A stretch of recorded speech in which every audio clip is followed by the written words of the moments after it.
ஈரானுக்கு அமெரிக்கா ஒரு இறுதி எச்சரிக்கை விடுத்திருக்கு. இதனால மத்திய கிழக்கு பகுதியில மறுபடியும் போர் மேகங்கள் சூழ்ந்திருக்கு.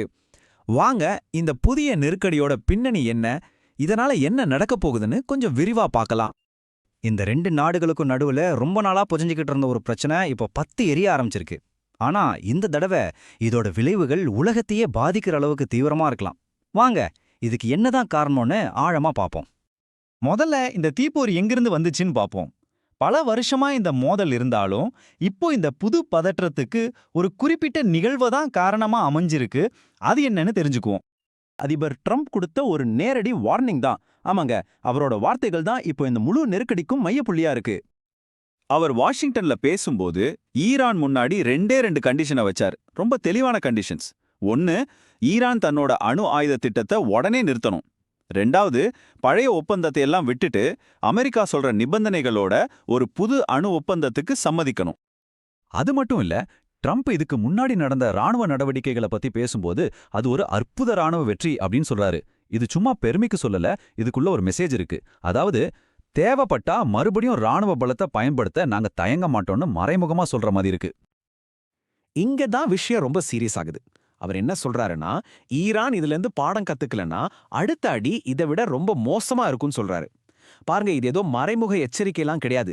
இது ஒரு நேரடியான சந்தேகத்துக்கே இடமில்லாத மிரட்டல். நிலைமை எவ்வளவு அபாயகரமா இருக்குன்னு இதுவே நமக்கு காட்டுது. சரி, வெறும் வார்த்தைகளோட நினைச்சா இல்ல, ட்ரம்போட இந்த பேச்சுக்கு அப்புறம் களத்துல என்ன மாதிரியான ராணுவ ராஜதந்திர நடவடிக்கைகள் எடுக்கப்பட்டுச்சு அத பார்க்கலாம். அமெரிக்கா வெறும் வாய்ப்பேச்சோட நிறுத்தல, அவங்க மிரட்டலுக்கு வலு சேர்க்கிற மாதிரி உறுதியான ராணுவ நடவடிக்கைகளை எடுத்திருக்காங்க. மத்திய கிழக்குல ராணுவ நடமாட்டத்தை அதிகரிச்சிருக்காங்க. அமெரிக்க போர்க்கப்பல்கள், விமானங்கள் எல்லாமே தயார் நிலையில வைக்கப்பட்டிருக்கு. இதுக்கு ஈரான் தரப்புல இருந்து அதிகாரப்பூர்வமா இன்னும் எந்த பதிலும் வரல. ஒரு விதமான அமைதி தான் நிலவுது. ஆனா அவங்களோட பழைய ரெக்கார்டை வச்சு பார்த்தா எந்த வெளிநாட்டு அழுத்தத்துக்கும் நாங்க அடிபடிய மாட்டோம்னு சொல்றவங்க அவங்க. சோ இந்த மௌனத்துக்கு பின்னாடி ஒரு புயல் இருக்கலாம். சரி, இந்த ரெண்டு பெரிய நாடுகள் இப்படி மோதிக்கும் போது உலகத்துல இருக்கிற மத்த நாடுகள் என்ன நினைக்குது? அவங்களோட ரியாக்ஷன் என்ன? இந்த ஒப்பீடு நிலைமைய ரொம்ப தெளிவா காட்டுது பாருங்க. ஒரு பக்கம் அமெரிக்காவோட ஆக்ரோஷமான மிரட்டல், ராணுவ தயார் நிலை. இன்னொரு பக்கம் உலக நாடுகள், ஐயா ரெண்டு பேரும் கொஞ்சம் நிதானமா இருங்கன்னு வேண்டுகோள் வைக்கிறாங்க. குறிப்பா சவுதி அரேபியா, கத்தார், ஐரோப்பிய யூனியன் நாடுகள்னு முக்கிய சக்திகள் எல்லாமே நிதானத்தை கடைபிடிக்க சொல்லி வலியுறுத்துறாங்க. ஏன்னா அவங்களுக்கு தெரியும், இந்த பகுதியில ஒரு போர் மூண்டா அதோட விளைவுகள் அவங்களையும் கடுமையா பாதிக்கும்னு.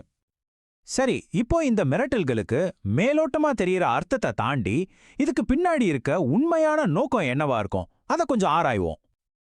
இப்போ நம்ம எல்லாருடைய மனசுலயும் வர்ற ஒரு முக்கியமான கேள்வி இதுதான். அப்போ இது ஒரு போர் அறிவிப்பா? நிபுணர்கள் என்ன சொல்றாங்கன்னு பாக்குறதுக்கு முன்னாடி நீங்களே கொஞ்சம் யோசிச்சு பாருங்க. அரசியல் ஆய்வாளர்கள் என்ன சொல்றாங்கன்னா, இது உடனே போருக்கான அறிவிப்பு கிடையாது. ஆனா இது ஈரானுக்கு விடுக்கப்பட்ட ஒரு ரொம்ப ரொம்ப கடுமையான எச்சரிக்கை. இதோட முக்கிய நோக்கமே ஈரானை எப்படியாவது அணுசக்தி ஒப்பந்த பேச்சுவார்த்தை டேபிளுக்கு கொண்டு வரணும்னு அழுத்தம் கொடுக்கறது தான். இது ஒரு ஹை ஸ்டேக்ஸ் டிப்ளமேட்டிக் கேம் மாதிரி. மொத்தத்துல சொல்லணும்னா, அமெரிக்கா ஈரான் உறவுல பதற்றம் உச்சத்தை தொட்டிருக்கு. நிலைமை ரொம்ப நுட்பமா இருக்கிறதால உலக நாடுகள் எல்லாமே மூச்சு புடிச்சுக்கிட்டு என்ன நடக்குதுன்னு பார்த்துட்டு இருக்காங்க. இப்போ நம்ம எல்லாரும் கேட்கிற கேள்வி ஒண்ணுதான், இதுக்கப்புறம் என்ன நடக்கும்? இந்த சர்வதேச சதுரங்க ஆட்டத்துல அடுத்த அடியை யார் எடுத்து வைக்க போறா? இதுக்கான பதில் காலத்து கையில தான் இருக்கு.